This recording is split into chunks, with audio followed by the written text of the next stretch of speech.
दोस्तों आज यौम उर्दू है। यौम उर्दू की तहे दिल से मुबारकबाद। आज का शेर मनीष शुक्ला का है जो बेहद खूबसूरत है। उम्मीद है कि आपको भी पसंद आएगा।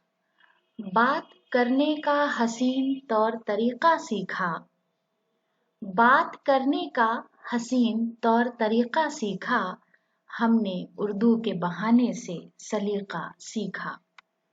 बात करने का हसीन तौर तरीका सीखा, हमने उर्दू के बहाने से सलीका सीखा।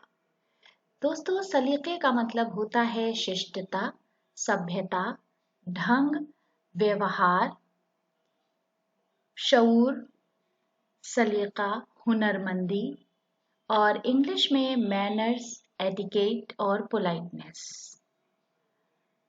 बात करने का हसीन तौर तरीका सीखा, हमने उर्दू के बहाने से सलीका सीखा। बात करने का हसीन तौर तरीका सीखा, हमने उर्दू के बहाने से सलीका सीखा। दोस्तों एक बार फिर यौम उर्दू की तहे दिल से मुबारकबाद। शुक्रिया।